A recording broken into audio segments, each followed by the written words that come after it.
Okay, so... story of Judith.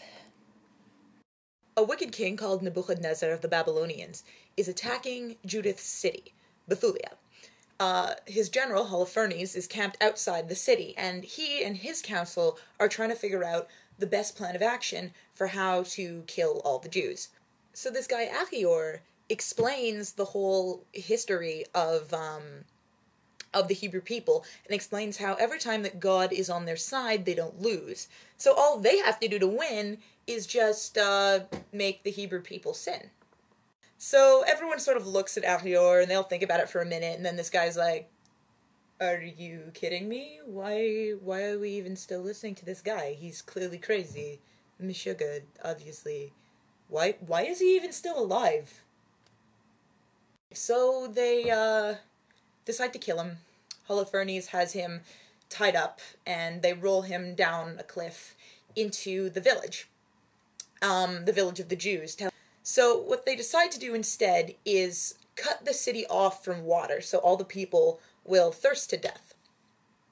So, meanwhile, in the city, Achior is talking, Achior runs to the Council of Elders, and he tells them what Holofernes is planning to do. So, the Council of Elders tells everybody, okay, everybody, don't panic, we're just gonna pray.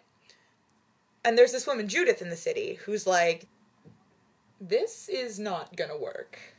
Judith is this childless, fatherless widow who's, she's still in mourning from the death of her husband, so she wears, like, a burlap sack all the time. She's really depressed, and she's also, like, a landowner and stuff.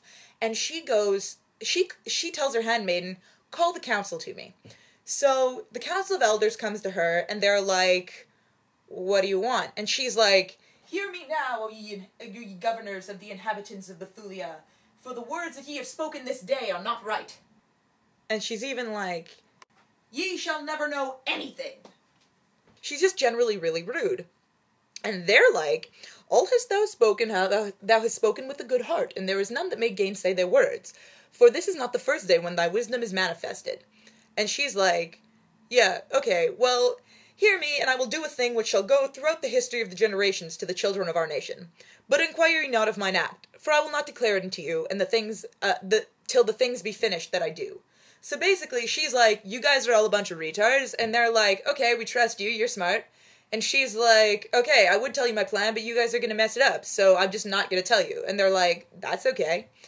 So they leave, and she gets all dressed up. She puts on sandals, earrings, rings, bracelets. She goes whole hog, puts on her, clubbing outfit.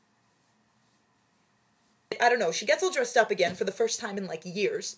She takes her handmaiden, and as she leaves the city, the Council of Elders see her, and they're all like, damn, Judith, damn. And then she leaves, and she goes to the guards in the city of the camp of Holofernes, and they're all like, damn, who are you? And she's like, oh, I'm a Hebrew woman. I need to speak to your